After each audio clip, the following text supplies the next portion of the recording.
প্রধানমন্ত্রী আজকে মুর্শিদাবাদকে রেফার করেছেন, রেফার করে বলেছেন যে বাংলার সরকার প্রাণের দাম দিতে পারে না, তারা শিল্পের দাম দেবে কি করে। আমি বলছি আয়নার সামনে দাঁড়িয়ে প্রধানমন্ত্রী যদি দেখেন নিজেকে, তাহলে একই কথা ওর জন্যও প্রযোজ্য। মানুষের প্রাণের দাম দিতে পারে না।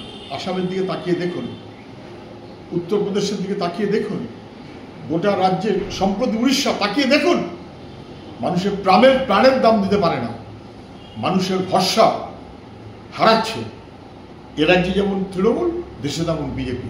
প্রধানমন্ত্রী অর্ধেক দেখছেন, যেমন মুখ্যমন্ত্রী অর্ধেক দেখেন, পুরোপুরি দেখেন। দুটো সরকারই আসলে ব্যর্থ। তৃণমূল 21শে জুলাই শহীদ দিবস বলছে। এই সাম্প্রতিক ওদের বিবেচনায় যারা শহীদ, তাদের নিয়ে এসে দাঁড় করা, লক্ষ লক্ষ টাকা দিয়ে জোয়ার করবে কিনা আমি জানি না, তার চেষ্টা করবে এবং সবাই তাদের মানবে না, এটা সবাই জানে। তো ভাঙড়ে খুন হয়েছে তৃণমূল, খুন করেছে তৃণমূল।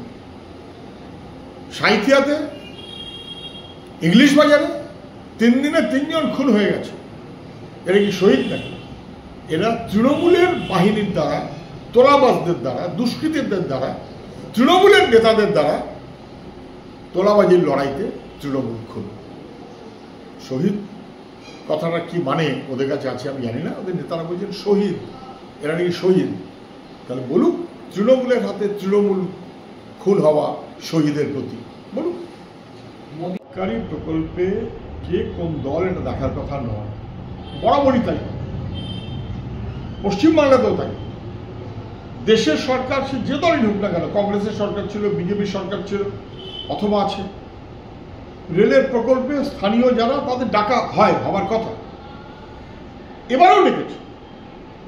দুজন নাকি বলেছেন নেমন্তন্ন পাননি, আবার কে বলেছেন নেমন্তন্ন পেয়েছি কিন্তু যাব না। এখন দিলীপ ঘোষই যেখানে যাবে না, সেখানে তৃণমূলের সাংসদরা যাবে কেন? বিজেপির হাল ওরকমটাই হয়েছে। পশ্চিমবাংলায় বরাবর সবাইকে ডাকা হতো, তৃণমূল কাউকে এখন ডাকে না, একা চলবে।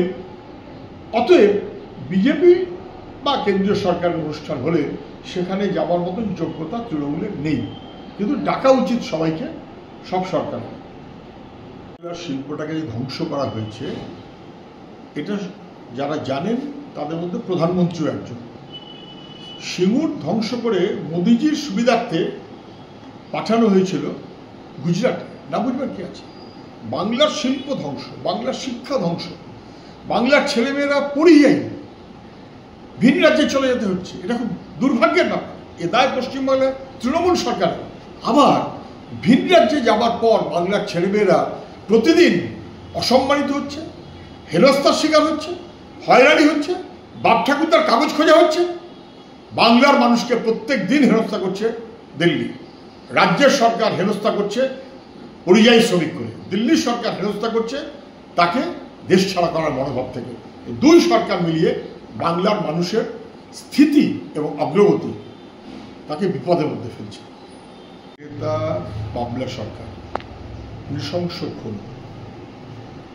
যতই মুখ্যমন্ত্রী ধামাচাপা দেওয়ার চেষ্টা করুক, বাংলা সরকারের স্ত্রী একাধিকবার বলেছিলেন দলের ওপরের নেতারা যুক্ত, মাথা পর্যন্ত যুক্ত, কিন্তু সেই মাথাদের ধরা হয়নি।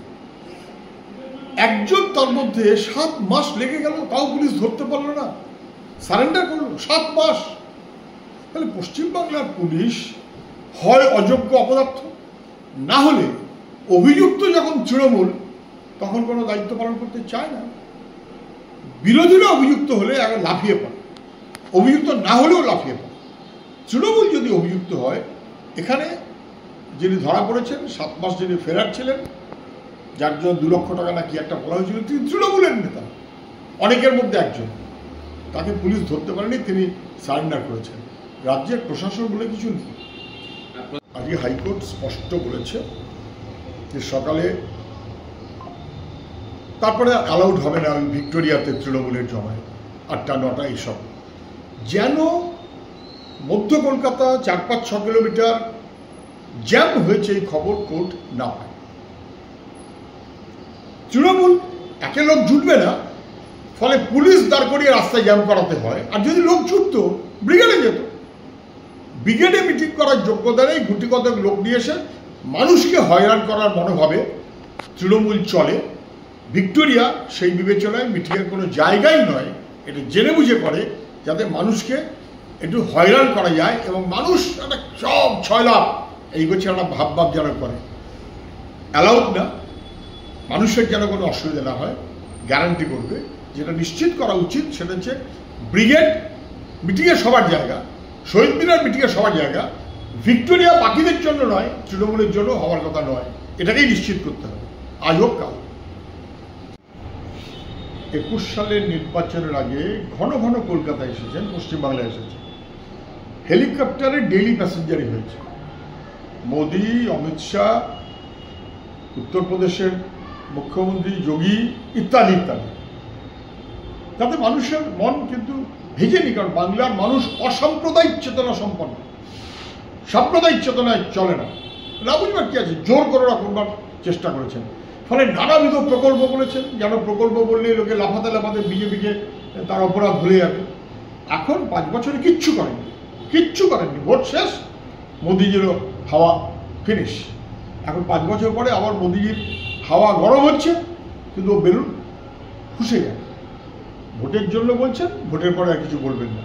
বাংলার জন্য বিজেপি, তৃণমূলের যেমন নেই, বিজেপিরও বাংলার জন্য কোনো দরদ থাকার বাস্তব কথা নয়। বিজেপি যে মনোভাবে চলে সেটা বাংলার পক্ষে সামঞ্জস্যপূর্ণ নয়। এর আগে দেখছিলাম জয় শ্রীরাম, সেটা খুব চলছে না। পশ্চিমবাংলায় মানুষ, আমি আগেও বলেছি আবারও বলছি, এটা বাংলার নিজস্ব সংস্কৃতির বা সভ্যতার পরম্পরার অংশ নয়। জয় শ্রীরাম, রামনবমী, হনুমান জয়ন্তী, জগন্নাথের মন্দির কম্পিটিশন চলছে বিজেপি না তৃণমূল, এবং এইটা বাংলার মানুষ গ্রহণও করছে না। ফলে জয় দুর্গা, জয় মা কালী, হয়তো জয় বিষ্ণু মাতাও বলতে পারে। কেন এসব বলতে হচ্ছে? যুবকের জয় হোক, কৃষকের জয় হোক, শ্রমিকের জয় হোক, এই বলার যোগ্যতা বিজেপির নেই। জয় জওয়ান, জয় শ্রমিক, জয় কৃষক, এইটা বলার যোগ্যতা নেই বলে কখনো জয় মা কালী, কখনো জয় দুর্গা, কখনো জয় শ্রীরাম, কখনো জয় হনুমানজি, এতে বাংলার মানুষের মন ভিজবে না। বাংলার মানুষ এগুলো বুঝে গেছে যে বিজেপির এই মনোভাব বাংলার সঙ্গে পরম্পরায় মেলে না। বাংলায় শিক্ষাক্ষেত্রকে যে ধ্বংস করা হচ্ছে এটা নিয়ে কারুর কোনো সন্দেহ নেই, বাংলার মানুষ জানে।